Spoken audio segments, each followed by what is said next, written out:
Inclusão e Diversidade é um podcast jornalístico que aborda a realidade das pessoas com deficiência, produzido pela Agência UVA, da Universidade Veiga de Almeida, em que cada episódio conta com uma participação especial e um recorte específico. No episódio de hoje, iremos falar sobre a falta de acessibilidade para pessoas com deficiência em portais jornalísticos. Para conversar com a gente sobre o assunto, trouxemos a jornalista Carolina Monteiro, que também é uma das fundadoras da Marco Zero Conteúdo, responsável, junto à Universidade Católica de Pernambuco, pelo projeto Acessibilidade Jornalística, um problema que ninguém vê, e pelo lançamento do aplicativo Curador Lume. Oi, gente, eu sou Carol Monteiro, eu sou jornalista, tenho especialização, mestrado e doutorado em design.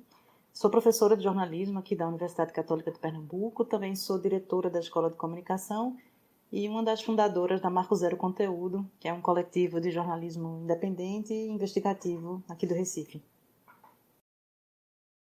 Então, Carol, você pode contar pra gente de onde surgiu a ideia para criar o aplicativo e qual foi a principal motivação de vocês?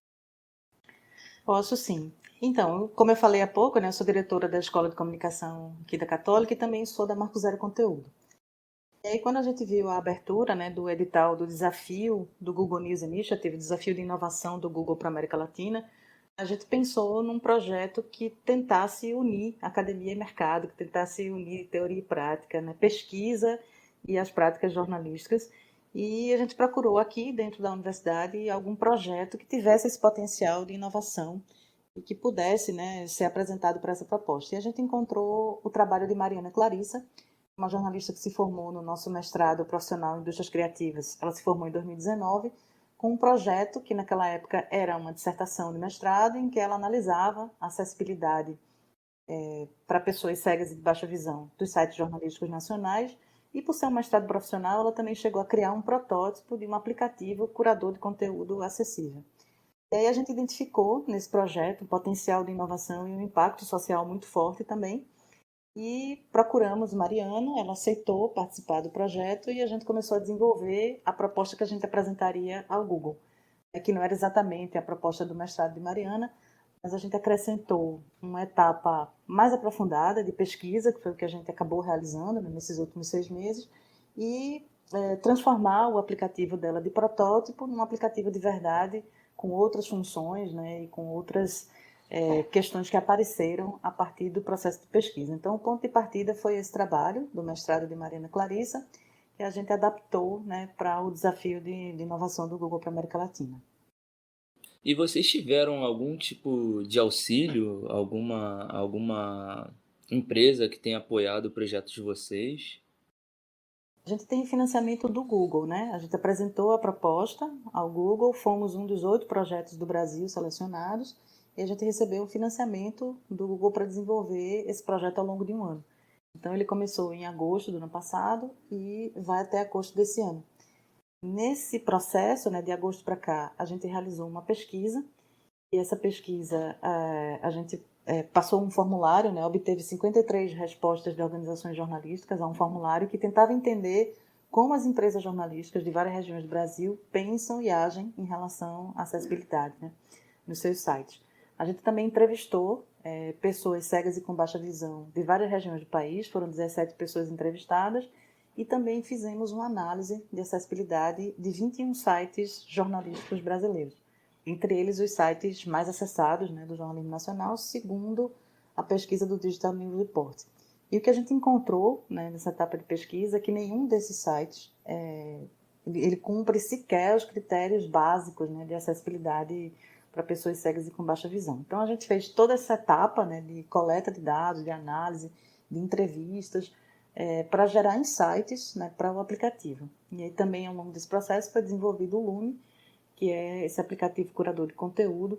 E outra coisa interessante desse projeto também é que a gente montou uma rede, além da Marco Zero, participam outras 8 organizações de jornalismo independente aqui do Nordeste, que são as organizações que oferecem o conteúdo que está nesse aplicativo, né, no Lume. Então a gente também montou uma rede assim, de organizações nordestinas, e eu acho que isso também tem um impacto importante, que é de onde vem o conteúdo que está lá no aplicativo. Então essas organizações postam o conteúdo nos seus sites, e o aplicativo transforma esse conteúdo em conteúdo acessível, cumprindo assim, todos os critérios, né, de acessibilidade que estão previstos aí nos protocolos de acessibilidade da internet. Atualmente vocês têm quantos funcionários na equipe de vocês?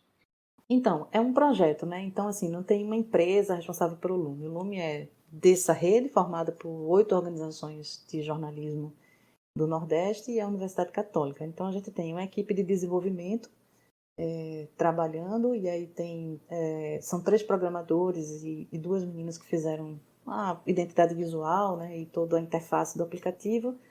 Por parte daqui da Universidade Católica, a gente trabalhou, tem 2 professores, um coordenando a parte da pesquisa, né, que já foi concluída essa etapa. A própria Mariana Clarissa também está na equipe do projeto, coordenando tanto o desenvolvimento do aplicativo quanto a pesquisa. E a gente tem 2 pessoas cegas, né, como consultoras assim, do projeto. Então, é uma equipe que mistura ex-alunos da universidade, professores da universidade e funcionários da Marco Zero e dessas organizações, né? Cada organização tem uma pessoa, pelo menos, dedicada também a esse projeto. Então, é uma equipe multidisciplinar e formada por funcionários, né, e representantes dessas organizações e da universidade. E esses 2 consultores, né, cegos, Bruna e Michel, que a gente contratou desde o início, assim, para nos orientar, né, e para nos guiar nesse trabalho todo. Muito interessante, Carol. Você pode contar um pouco para a gente também como foi o processo de pesquisa para a criação do aplicativo? Se vocês encontraram algumas dificuldades, como foi? Então, eu acho que essa talvez deve ser a pesquisa mais ampla feita, né, sobre acessibilidade no jornalismo para pessoas cegas, né? Como eu falei, a gente obteve respostas de 53, desculpa, organizações jornalísticas, né, que preencheram um formulário dizendo o que eles sabiam, ou o que entendiam, ou que ações, né, que atitudes tinham em relação à acessibilidade. E aí a gente encontrou alguns dados assim de certa forma, estarrecedores, né? Por exemplo, 71% dos jornalistas que responderam disseram que tem pouco ou nenhum conhecimento sobre técnicas de acessibilidade para deficientes visuais. E também 90%, né, dos respondentes disseram que esse grupo, né, ou seja, as pessoas cegas e com baixa visão, não é um grupo destinatário das pautas e das reportagens, né, dos conteúdos que eles produzem. 37% só das pessoas disseram que já contribuíram com reportagens adaptadas a pessoas cegas e 98% das organizações, né, de jornalistas que responderam, disseram que não contam com pessoas que têm esse tipo de deficiência nas suas equipes, né? Então, o que a gente percebeu, assim, em linhas gerais? Existe, por parte das organizações jornalísticas brasileiras, a percepção de que a acessibilidade é importante, a percepção de que esse é um assunto, né, que precisa ser conversado, que precisa ser tratado, mas as pessoas não conhecem exatamente o que fazer, assim, não sabem, acham que é caro, ou acham que, enfim, é um assunto que não é priorizado, essa questão de adaptação dos sites, por exemplo, para as necessidades desse grupo. Então, a gente percebeu um certo nível de consciência em relação à importância da acessibilidade e da inclusão, né? Mas, ao mesmo tempo, a gente não percebeu muitas atitudes por parte das organizações. Por outro lado, das pessoas cegas que a gente entrevistou, a gente percebeu que é um grupo que não se sente representado, né, nessas reportagens. É um grupo de pessoas que têm familiaridade com o universo digital, assim, são pessoas que acessam a internet com frequência, que usam as redes sociais, que usam aplicativos, os mesmos softwares, os mesmos sites que a gente acessa, mas encontram dificuldades, né? Então, essas pessoas relatam dificuldades em conseguir consumir um conteúdo por coisas simples, como estar lendo uma matéria no site, quer dizer, estar usando um software de leitura de tela para ler uma matéria, de repente a página recarrega, né, aquele reload automático das páginas, e aí isso zera a leitura, atrapalha, né? A questão de imagens que não tem descrição, a questão dos vídeos também que não são audiodescritos. Então, essas pessoas relatam familiaridade, interesse em consumir conteúdo jornalístico, interesse em produzir conteúdo jornalístico, mas relatam também dificuldade em encontrar informação acessível, né? Então, a gente usou esses insights e essas sugestões e essa percepção toda do que veio da pesquisa para gerar, né, as funções e os recursos que estão lá no aplicativo. Em relação à análise também dos sites, os 2 consultores, né, Michel e Bruna, eles navegaram, eles pegaram 13 pontos, né, indicados pela Cartilha de Acessibilidade na Web, da W3C, que é uma organização de padrões, Organização Internacional de Padrões para a Internet, né? Lá tem 13 critérios, né, de acessibilidade. Então, eles navegaram nesses 21 sites brasileiros procurando esses critérios e criaram um ranking, né, que vai do básico, do nível básico até o nível avançado. E aí os resultados que eles chegaram como eu falei, que nenhum site cumpriu sequer todos os critérios do que seria o nível básico de acessibilidade comunicacional para pessoas cegas. Então, revelando aquilo que a pesquisa do formulário, de certa forma, também revelou, né? Que as pessoas não adaptam os seus sites para atender às necessidades desse grupo. A verdade é que, infelizmente, se fala muito em acessibilidade, mas é pouco executado na prática, né? Uma coisa que se fala muito também, Vini, é diversidade no jornalismo, né? Essa pauta está super em alta, está todo mundo discutindo, e isso é super importante, a gente discutir a diversidade de fontes, né? A diversidade nas redações, mas uma coisa que eu percebo é que, na maioria das vezes, esse debate sobre diversidade no jornalismo fica muito focado nas questões de gênero e de raça, o que é super importante. A gente sabe que esse debate ele é prioritário, assim, ele é fundamental e ele é super importante no Brasil. Mas a diversidade vai muito além da questão de gênero, raça ou orientação sexual, né? A diversidade tem as pessoas também com deficiência, não se fala de diversidade regional, né? A gente está aqui no Nordeste do Brasil e essa diversidade regional ela não é muitas vezes discutida, incluída, né, nesses debates sobre diversidade e inclusão. Então, é isso, assim, tanto a acessibilidade quanto essa questão da diversidade, eu acho que a gente ainda tem um longo caminho, né, para percorrer de modo a alcançar, né, essa questão da diversidade e da acessibilidade para vários grupos, não só para as pessoas cegas, mas aí as pessoas surdas, que é um grupo que não está incluído ainda nesse projeto, nessa primeira etapa. A gente tem a intenção de ampliar o projeto para incluir também as pessoas surdas nessa conversa sobre acessibilidade comunicacional, mas é um trabalho assim, né, que a gente precisa fomentar. Eu acho que esse projeto De formiguinha, né? é um trabalho de formiguinha e a gente aprendeu muito nesse processo também, porque antes de começar esse trabalho, na Marco Zero, a gente tinha a mesma percepção que os sites que hoje eu estou, entre bem muitas aspas, criticando. Assim, não se trata de uma crítica, porque a gente, há 6 meses atrás, se encontrava nessa situação. Sabia que a acessibilidade era importante, sabia que a gente precisava adaptar os sites de alguma forma, mas a gente não sabia muito bem como fazer isso, né? Então, esse projeto trouxe um aprendizado muito grande para a Marco Zero e para as outras organizações que participaram, que estão participando com a gente, e a gente espera que traga e que levante esse debate em outras redações também, né? É interessante da gente analisar também quantos anos a gente demorou para chegar nesse, vamos dizer assim, nesse pouquinho que nós temos hoje em dia. E como se precisa evoluir muito para chegar no ponto ideal, né? Muito interessante, Carol, tudo isso que você tem falado aqui. Eu tiro também como aprendizado, né? Até porque daqui a pouco eu estou me formando, né? E é algo que precisa se pensar e fazer também, né? É isso que você falou.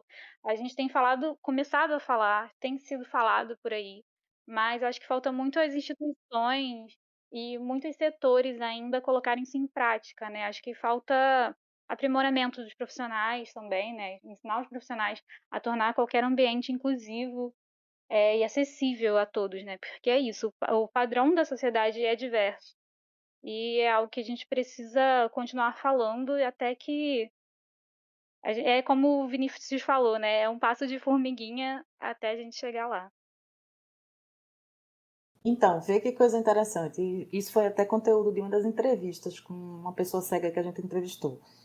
A gente está aqui num podcast, né? Em tese, a gente não se descreveu. Eu sou uma mulher branca, eu tenho cabelos cacheados e tamanho médio, eu estou aqui na minha sala na universidade e tal. Em tese, eu não precisaria fazer isso, porque a gente está num podcast, então quem é cego tem baixa visão e quem está enxergando não está vendo a gente, está ouvindo. Só que, se alguém que enxerga estiver ouvindo a gente aqui nesse podcast e ficar curioso para saber como é Carol Monteiro da Unicap, da Marco Zero, pode ir lá no Google Images, né? Vai botar meu nome, vai botar onde eu trabalho, enfim, vai botar algumas informações e talvez ache uma foto minha de divulgação, uma foto das minhas redes sociais e vai ter curiosidade de saber, vai ter saciado a curiosidade de saber como eu sou fisicamente.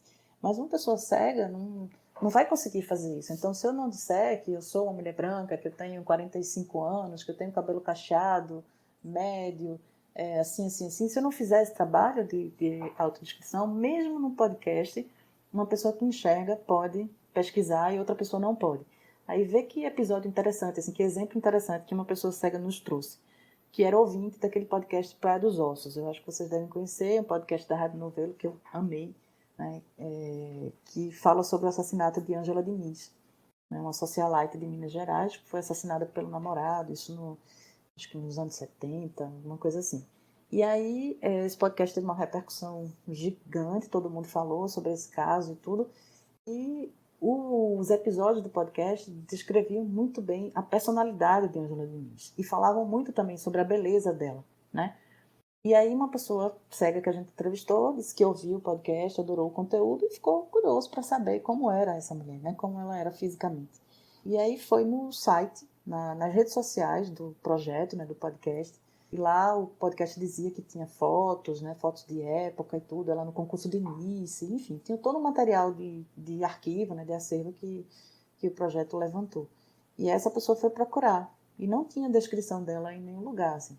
Mesmo no Instagram do projeto ou no site da Rádio Novelo tinha fotos, mas não tinha descrição dessas fotos. Então, para mim que estava ouvindo, quando eu comecei a ouvir o podcast, eu não lembrava muito bem de como era Ângela Diniz, não tinha idade, era criança na época do assassinato. Então, assim, a primeira coisa que eu fiz foi no Google botar o nome dela e eu via como era o Docker Street, né, que é o assassino dela. E as pessoas cegas simplesmente não conseguiam fazer isso porque essas imagens não estavam descritas em lugar nenhum. Então, mesmo o podcast, que a gente acha que é um formato acessível por natureza, necessariamente não é. Ou seja, precisa-se pensar na acessibilidade até quando a gente está fazendo um podcast. Você comentou uma coisa que é muito simples de se fazer, mas que, como você disse, não é comum de ser feita, né? Que é a questão da pessoa se descrever. Bom, eu sou fulaninho de tal, eu tenho cabelo assim, tenho altura tal. E isso para a pessoa que não enxerga, ela faz uma grande diferença. Ela fica, mas como é que é essa pessoa que tá falando? Como é que ela é exatamente? Quais são as é, é, como se diz, a questão, características físicas dela. Porque assim, a gente vê, a gente que enxerga, a gente fala, a pessoa é assim, tem o cabelo assim. Mas para essas pessoas, elas não têm ideia de como é a parte física das pessoas, né? Exatamente, assim, é importante pontuar, né, que esse assunto está sendo debatido e que está, mas realmente, como você falou, já não era sem tempo, né, já passou da hora, na verdade, da gente olhar do jornalismo olhar para essas questões, né. Quando a gente fala em números, pessoas cegas e com baixa visão no Brasil são, segundo os dados do IBGE, são mais de 6 milhões de pessoas, né. Então, assim, um grupo muito grande, e mesmo que não fosse, mesmo que fosse um grupo menor, ainda assim são pessoas que não têm o seu direito humano, porque isso é importante lembrar, a comunicação é um direito humano, né? E apesar de existir uma legislação que garante a acessibilidade, apesar de existir protocolos nacionais e internacionais para sites e para aplicativos, etc., isso não é cobrado, né? Isso não é cumprido, e aí a gente tem um grupo aí de pessoas que sofrem, né, com a falta de acessibilidade, e a gente tem uma porta aberta para desinformação. Uma coisa muito interessante, uma preocupação que a gente tinha no início da pesquisa era entender se esse grupo social estava mais vulnerável a fake news e desinformação do que o grupo de pessoas que enxerga. E a gente entendeu que a vulnerabilidade, na verdade, é a mesma, né? Eles recebem fake news, todo mundo que a gente entrevistou, que já tinha recebido alguma notícia falsa pelo WhatsApp, geralmente enviada por algum conhecido em algum grupo de WhatsApp, e relataram dificuldades de verificar. A gente tem mais facilidade, né, de verificar e fazer a checagem, porque basta ir numa agência de fact-checking ou procurar informações na internet e a gente vai encontrar com muito mais facilidade. Então, não é que eles sejam mais vulneráveis do que nós, não é essa a questão. É que eles têm mais dificuldade para verificar e para checar as informações que recebem. Carol, você pode contar pra gente também se o projeto se estende só ao Nordeste ou se estende a outras regiões, ou se vocês pretendem expandir? Nesse momento, a gente tem essas 9 organizações, né, do Nordeste produzindo o conteúdo que está no aplicativo. O projeto ainda continua, então tem uma outra ferramenta que até o final de agosto a gente vai lançar, que é uma ferramenta automatizada de diagnóstico. Então, essa vai ser para qualquer site. Então, aquilo que Michelle e Bruna fizeram manualmente, né, ir lá nos sites e procurar os critérios, os pontos ligados à acessibilidade, a gente está desenvolvendo uma ferramenta automatizada para fazer. Então, qualquer site jornalístico vai poder colocar o seu endereço e verificar, né, receber um relatório de como está a acessibilidade no seu site e o que é que você pode fazer para melhorar. A gente também vai, até o final do projeto, lançar também um manual de boas práticas, né, para as redações em relação à acessibilidade. Então, até agosto desse ano, a gente vai terminar, né, essas entregas que são ainda do projeto do Google, e a gente vai partir em busca de outras formas de financiamento para que o aplicativo continue a existir, para que as informações continuem, né, a serem produzidas e postadas no Lume. E também a gente vai ver como é que a gente faz essa abertura para outras organizações jornalísticas interessadas em disponibilizar o seu conteúdo no aplicativo, como é que elas podem fazer para fazer parte também, né, para disponibilizar o seu conteúdo lá. Então a gente ainda continua, o projeto, na verdade, ainda vai até agosto desse ano e a gente vai trabalhar para que ele se estenda, né, por mais tempo e que o Lume tenha cada vez mais conteúdo de outras organizações, não só essas do Nordeste do Brasil. E esperamos que as organizações se interessem, né, por essa questão de aderir ao projeto que vocês estão criando, né? Esperamos também. A gente está discutindo internamente como é que a gente vai fazer essa chamada. A gente tem também a gente vai oferecer algumas oficinas. Estamos numa parceria com a AJOR, né, que é a Associação de Jornalismo Digital, para oferecer oficina, né, para as associadas da AJOR, para que os jornalistas aprendam, por exemplo, a fazer uma audiodescrição de uma imagem, para que eles aprendam a se autodescrever também. Então tem um trabalho, dentro desse trabalho de formiguinha tem a formação, que é uma coisa que a gente está se preparando também para oferecer. Nossa, muito interessante e necessário, né? Você pode contar pra gente também como é essa funcionalidade do aplicativo?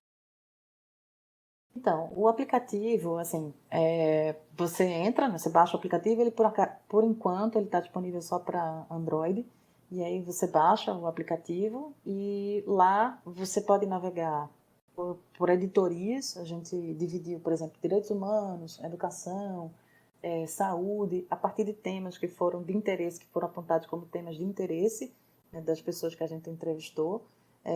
E aí você clica na matéria que você quer e lá tem todo o texto e tem imagens e vídeos audiodescritas. Então, assim, para a gente que enxerga, quando você entra, o aplicativo ele tem um altíssimo contraste, né? Ele é todo preto e branco. Do ponto de vista de layout, para a gente que enxerga, não tem muito o que entender da ferramenta quando a gente está navegando de forma normal, tradicional, por um celular, né, sem um software de leitura de tela. O que ele se torna realmente eficiente é quando ele é acessado a partir de um software de leitura de tela, que é o software que as pessoas cegas usam, os aplicativos, né, que as pessoas cegas usam para navegar na internet. Então, a voz do leitor de tela não encontra nenhum tipo de obstáculo, não encontra nenhuma sujeira no código, não encontra nada que atrapalhe a fluência dessa leitura. Então, todos os botões, por exemplo, o botão de curtir, o usuário também pode curtir uma matéria, ele também pode salvar essa matéria para guardar e também pode compartilhar essa matéria com as suas redes sociais. Então, todos os botões, por exemplo, têm a audiodescrição, todas as imagens são audiodescritas. Então, o software de leitura de tela vai lendo todo aquele conteúdo sem encontrar nenhuma das barreiras que normalmente se encontra nos sites, que é imagem que não está descrita, ou, sei lá, código de anúncio, né? Você está lendo, cada vez mais a gente entra no site jornalístico, hoje ele está cheio de anúncios, né? E isso atrapalha, esses anúncios estão colocados na página. O software vem lendo um parágrafo, aí encontra um bloco de anúncio, um bloco de link patrocinado, matéria recomendada, para depois voltar à leitura. Então, tudo isso que é chato, inclusive para a gente que está navegando enxergando o site, imagina para a pessoa que não está enxergando e o software de leitura está encontrando uma série de obstáculos. Então, lá no Lume, não. Todas as matérias estão totalmente sem obstáculos para os aplicativos de leitura de tela mais utilizados. E como vocês observam assim o crescimento do aplicativo de vocês, né? Mesmo que sendo aos poucos, mas ganhando, né, alcance pelo Brasil?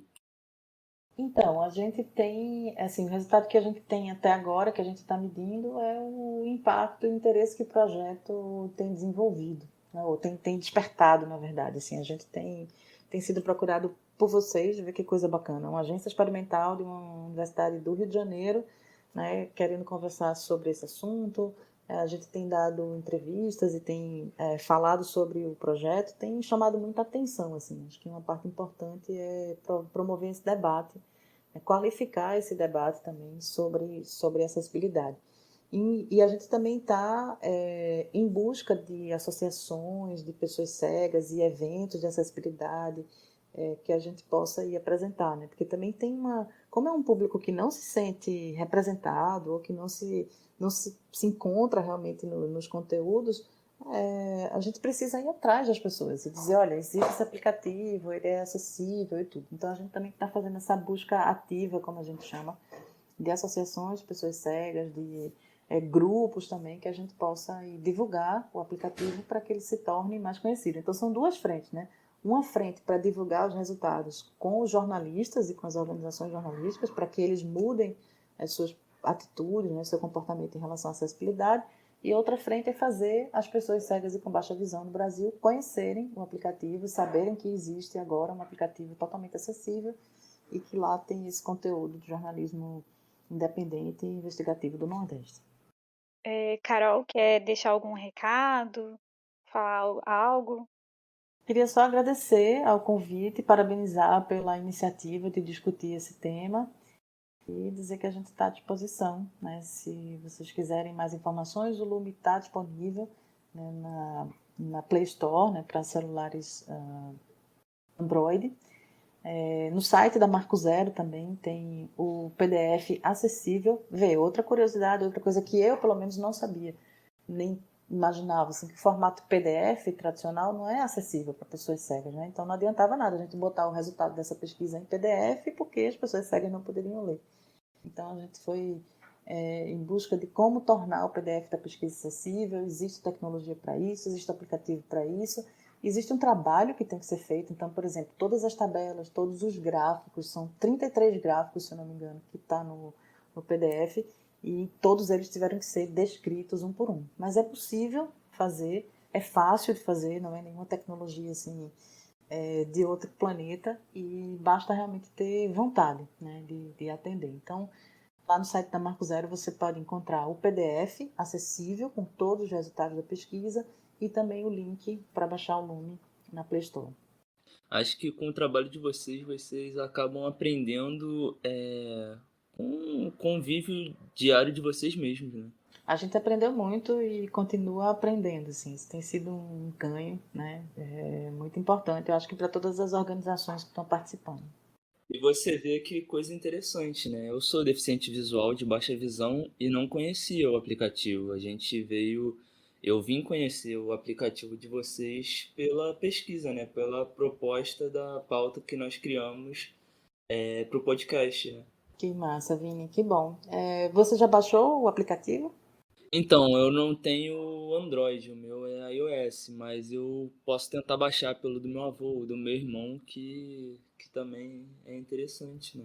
Se você tiver algum feedback para a gente, vai ser super, super interessante, super bem-vindo.